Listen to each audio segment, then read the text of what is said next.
रामायणा की कथा सबके याद है और साथ ही रामायण का हर किरदार भी, जिनमें से एक है शूर्पणखा, जिसके नाक और कान को लक्ष्मण ने काट दिया था। लेकिन क्या आप जानते हैं शूर्पणखा एक अप्सरा हुआ करती थी, जिसे एक श्राप ने राक्षसी बना दिया था। शूर्पणखा ऋषि विश्वश्रवा और कैशी की बेटी और लंका नरेश रावण की बहन थी। उसके नख यानी कि नाखून सूप के जैसे थे, इसलिए उसे शूर्पणखा कहा गया। शूर्पणखा का विवाह कालका के बेटे दानवराज विद्युविह्वा के साथ हुआ था।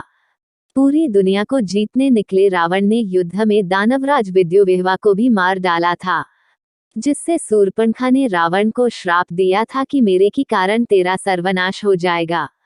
एक मान्यता ये भी है कि शूर्पणखा का पति दानवराज विद्युविह्वा विष्णु भक्त था और इसीलिए रावण ने उसका वध कर दिया था और अपनी बहन शूर्पणखा को भाई खर के पास भेज दिया था।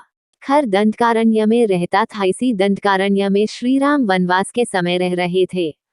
ऐसे में श्रीराम पर मोहित हुई शूर्पणखा ने श्रीराम से विवाह की इच्छा जताई तो श्रीराम ने मुस्कुराते हुए कहा कि मेरा विवाह हो चुका है, मेरा छोटा भाई लक्ष्मण अविवाहित है, तो तुम उसके सामने प्रस्ताव रख सकती हो।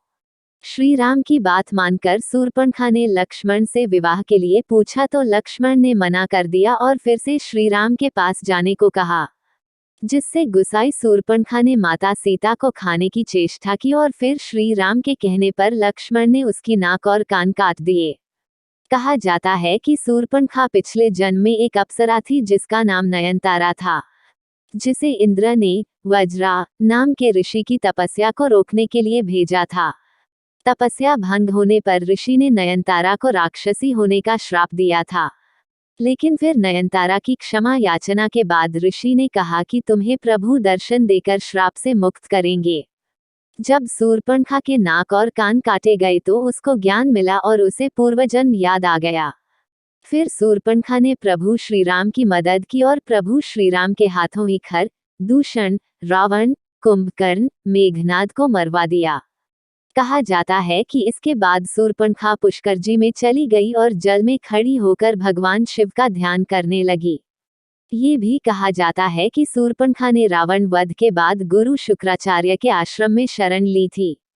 कहा यह भी जाता है कि शिव आराधना के बाद भगवान शिव ने शूर्पणखा को दर्शन दिए थे और कहा था कि द्वापर युग में जब श्री राम कृष्ण अवतार लेंगे तब कुब्जा के रूप में तुम्हें कृष्ण से पति सुख मिलेगा।